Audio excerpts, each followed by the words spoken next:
Bonjour à tous.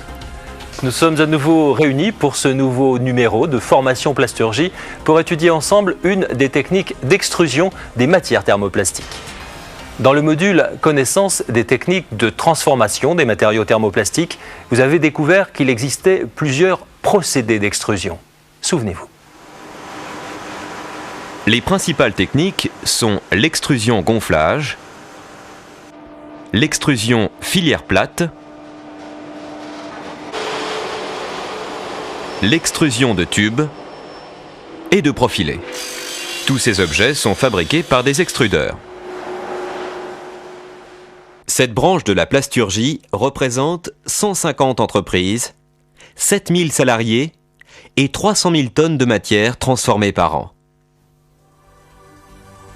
Ce nouveau module est consacré à l'extrusion d'objets de type tubes et profilés. Mais dans un second chapitre, nous aborderons la fabrication par compoundage des granulés et de la poudre à partir desquels on extrude ces tubes et ces profilés.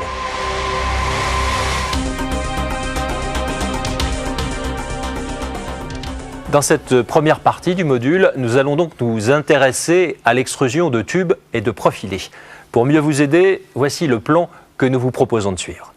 Nous traiterons des thèmes suivants: les secteurs d'activité, les applications types, les caractéristiques géométriques et dimensionnelles des objets extrudés, le principe de l'extrusion, la ligne d'extrusion, les opérations automatisées, la mono-extrusion et la co-extrusion, la qualité, et enfin les métiers des personnels qui évoluent dans cette branche d'activité.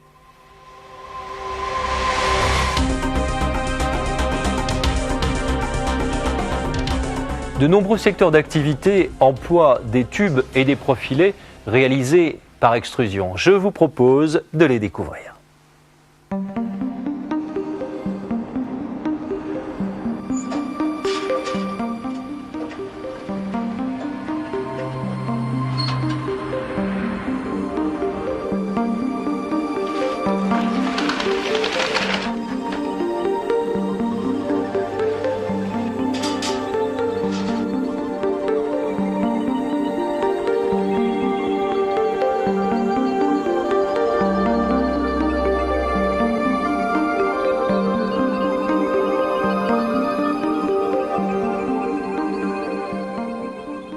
Voici tout autour de moi plusieurs applications pratiques de cette technique.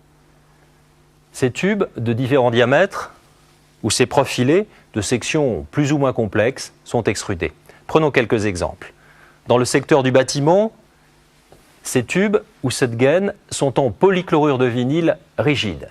Ce tuyau d'arrosage est en PVC souple. Cette sonde médicale est en polyuréthane. Quant à ce raccord flexible destiné un appareillage pneumatique, il est en polyamide. Deux exemples encore. Ces gaines flexibles, elles sont réservées au secteur de l'automobile et elles permettent de faire passer les faisceaux électriques. Et ces tuyaux en polyéthylène, ceux-là sont réservés à l'irrigation et ceux que vous voyez ici sont alimentaires. Autrement dit, ils permettent de réaliser des adductions d'eau chaude ou froide. Le secteur du bâtiment est donc un gros utilisateur non seulement de tubes, mais aussi de profilés extrudés avec lesquels on réalise par exemple cette barrière, cette fenêtre, ces revêtements muraux ou bien ce volet roulant que vous voyez ici. Autres exemples d'utilisation dans le secteur du bâtiment, toujours avec des applications dans le domaine électrique, avec ces plinthes ou bien ce chemin de câble.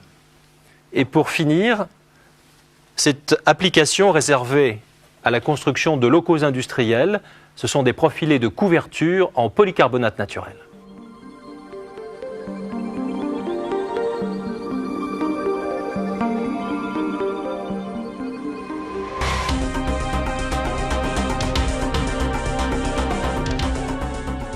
Nous allons le découvrir, l'extrusion est un procédé de transformation en continu qui permet la fabrication de tubes ou de profilés de géométrie et de longueur très variables.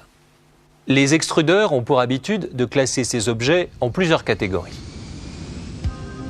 Il s'agit de joncs, de tubes, de profilés monoparois et de profilés cellulaires. De plus, ces objets peuvent être réalisés à partir d'une ou de plusieurs matières thermoplastiques. Enfin, notons que, comme pour beaucoup de procédés, il existe des cas particuliers. 4 exemples, ce tube Hanley, ce tuyau armé résistant à la pression, ce tube à essence multicouche coextrudé à partir de 3 matériaux différents, ou bien ces profilés coextrudés à partir de matériaux de couleur ou de dureté différentes.